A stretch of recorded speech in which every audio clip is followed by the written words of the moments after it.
नमस्कार। छोटा मेरा खेत, आज आप ये कविता पढ़ेंगे जिसके कवि हैं उमाशंकर जोशी जी। कवि कहते हैं, छोटा मेरा खेत चौकोना, कागज का एक पन्ना। कवि कागज के पन्ने को चार कोने के खेत की तरह बताते हैं।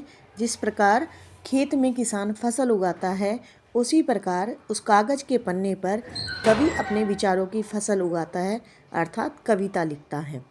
कवि आगे कहते हैं, कोई अंधड़ कहीं से आया, क्षण का बीज वहाँ बोया गया।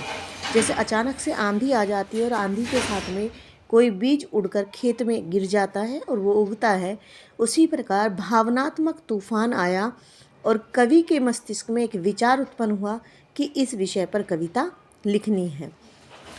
कल्पना के रसायनों को पी बीज गल गया निशेष। देखिए, जब बीज होता है उसके अंदर अंकुर होता है, नया पौधा होता है, तो जो बाहर का बीज होता है उसको गलाने के लिए बहुत से रसायन डाले जाते हैं, खाद वगैरह डाली जाती है खेत में। तो जिस प्रकार खेत में रसायनों को डाला जाता है बीज को गलाने के लिए, उसी प्रकार जो रसायन कवि ने अपनी कविता को दिए हैं वो हैं कल्पना रूपी रसायन। अपनी कल्पना के माध्यम से उसको कागज पर अंकित किया, शब्द के अंकुर फूटे।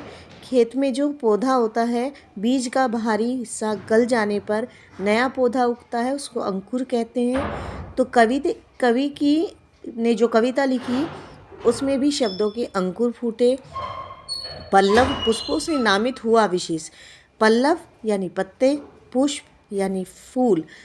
देखिए, जब पौधा बड़ा होने लगता है तो उस पर पत्ते और फूल आ जाते हैं।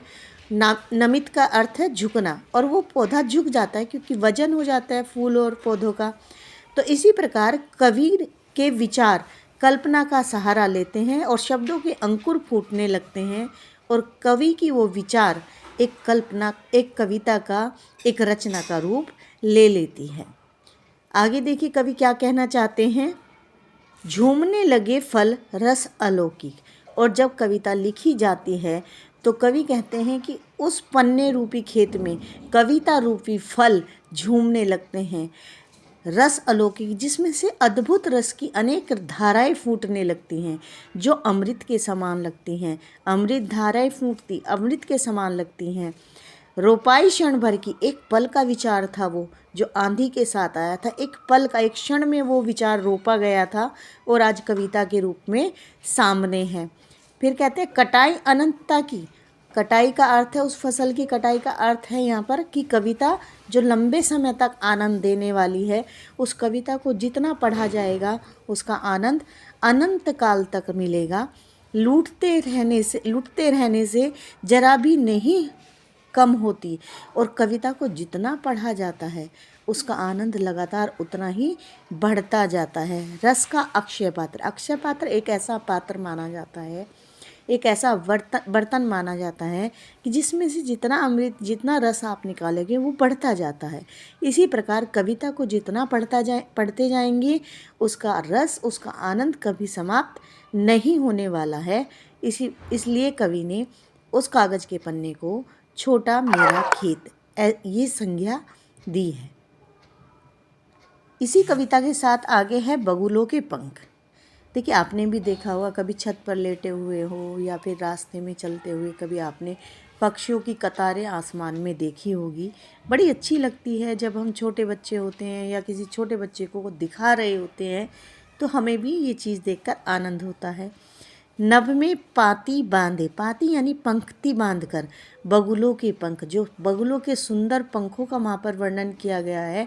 आकाश में उड़ते हुए उन बगुलों को एकटक एक दृष्टि से कवि देख रहे हैं, जिस कारण वो कहते हैं चुराए लिए जाती हैं ये मेरी आँखें। अर्थात ये मेरी आँखें यानी मेरी जो दृष्टि है वो अपने साथ चुरा कर ले जाती है। कवि इस दृश्य में इतना खो जाता है, उसको ये दृश्य इतना मनमोहक लगता है। कजरारे बादलों की छाई नभ छाया। कजरारे यानी काले बादलों पर किसी छाया अर्थात परछाई की तरह छाए हुए हैं ये बगुले। तैरती सांझ की सतेज श्वेत काया। अब जो शाम ढल रही है, सायंकाल का समय है, चमकीले सफ़ेद शरीर वाले बादल भरे आकाश में तैर रहे हो। ये सफ़ेद, सतेज का अर्थ होता है चमकीले, श्वेत यानी सफ़ेद। सफ़ेद शरीर को लेकर ऐसा लग रहा है जैसे ये आकाश में तैर रहे हों। होले होले जाती मुझे बांध निज माया में, और धीरे धीरे अपने साथ बांध रहा है इनका जादू, इस दृश्य का जादू मुझे अपने साथ लिए जा रहा है।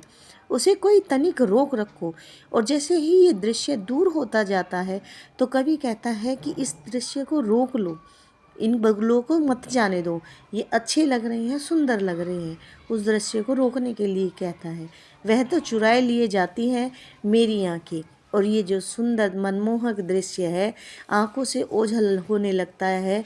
इस कारण कवि कहते हैं दृश्य लुप्त हो रहा है, लेकिन इसका प्रभाव इतना पड़ रहा है कि आकाश में उड़ते पंक्तिबद्ध बगुलों के पंखों को कवि की आंखें एक टक देखे जा रही है। तो कवि को लगता है जैसे उनकी दृष्टि उन पर ही लगातार बनी हुई है, और जहाँ जहाँ बगुले जा रहे हैं उनकी दृष्टि भी वहीं तक जा रही है, और दृष्टि चुरा रहे हैं वो बगुले। नभ में पाती बांधी बगुलों की पाँखें, जो बगुलों के पंख हैं वो पंक्ति बांधे हुए नभ में उड़ रहे हैं। मुझे विश्वास है ये कविता आपको पसंद आई होगी, और कविता अगर समझ में आई है तो प्लीज़ वीडियो को लाइक करें, शेयर करें और सब्सक्राइब करना ना भूलें। धन्यवाद।